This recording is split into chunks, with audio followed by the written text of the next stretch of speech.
But first, if a strata manager steals money from the building fund, they'd lose their licence. But has Jeff done something far worse? He manages a dozen apartment blocks, but his secret past has come to light. And some families don't feel safe with him in charge. They want to know why he was given his licence in the first place. And yeah, that's when I found out that our strata manager is a convicted pedophile. First came the horrific crime. Jeff, Nat Wallace from A Current Affair. If the charge has been brought now, he would not be working in any industry whatsoever. Then, a government decision met with disbelief. And how do I feel? I feel disgusted. I don't think it passes the pub test that a convicted pedophile is a strata manager. And it leaves one question for the man at the centre of it all. Answer me this, Jeff. Do you trust yourself? Yeah, so it's 2 stories, 2 7-floor stories. It's a very family-oriented area. I see children in and out of the building all the time, in the elevators, you know, running around from the beach, in their swimwear. A brand new apartment building on Sydney's northern beaches. John and his partner moved in 3 months ago. So I got on the committee because I wanted to find out why the strata fees were so much higher than what we were originally quoted. And when I got on there were a lot of red flags. When John, who also runs a community justice website, went digging, he unearthed something else. What was your reaction at the time? Speechless. So, yeah, speechless. Jeffrey Rosenstrauss, the strata manager, is a convicted pedophile. Jeffrey pleaded guilty at an early stage to 3 very serious historic sexual offences in the 70s and 80s. The judgment read he was occasionally placed in a position of trust with a child between the ages of 5 and 10. Details of the abuse in the grounds of a school and an indoor pool, spa and a sauna area are too disturbing to repeat. A third attack came while playing a game called Murder in the Dark in a bedroom shared by 2 of the offender's children. He was sentenced to 3 years jail, but released on parole 1 year later in 2012. The court made findings that if he committed the offence in this day and age, it would have been a lot stricter sentence. It was repeated, so he violated trust. John says 13 years later, that poses some obvious questions. Nat Wallace from A Current Affair.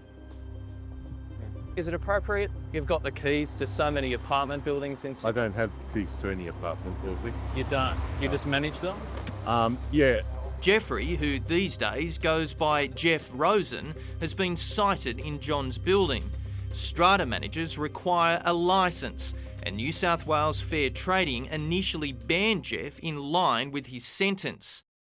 He appealed as soon as he was out of jail in 2012 and lost. In 2019, Fair Trading declared Jeff a fit and proper person and has since renewed his licence yearly. However, someone in the department has performed some astounding mental gymnastics by then in 2019 saying that this person is now a fit and proper person. That is concerning. Andrew Carpenter is from Webster's Lawyers. Anyone who sexually assaults a child does not form the definition of a fit and proper person. In fact, the New South Wales government would come down harder on a real estate agent or strata manager who stole $1 from clients than they seemingly would regarding a convicted child sex offender.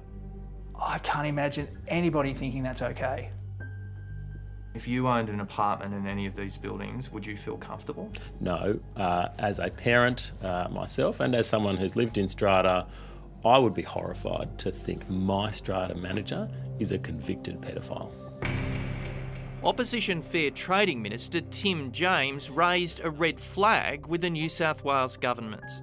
It's almost a month and a half since I wrote to the Minister. I would have thought that's time enough to go about this review, to deal with the matter of this licence of this man. With his licence, Jeff has access to 12 buildings in Sydney. Strata managers are authorised by owners' corporations to access common property and attend to building repairs and can access apartments with the owner's consent. Do you understand why people would be concerned that you have access to those buildings? It's strata management, it's not property management. We don't attend buildings. You don't attend buildings at all? Oh, not generally, no.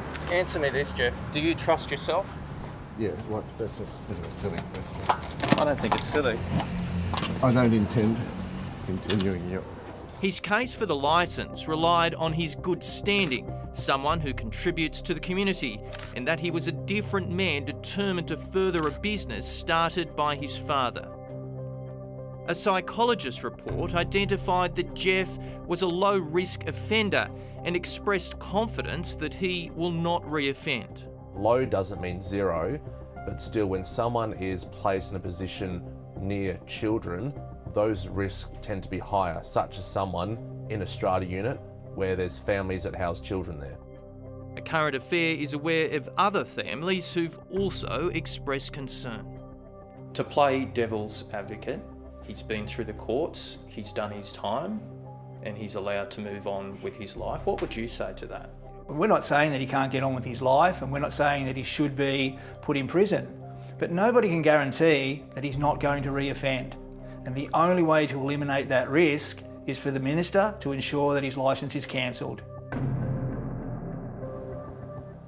Fair Trading says the strata manager's licence is still under review. The minister says he has also asked Fair Trading to reassess what makes someone fit and proper to have a strata licence.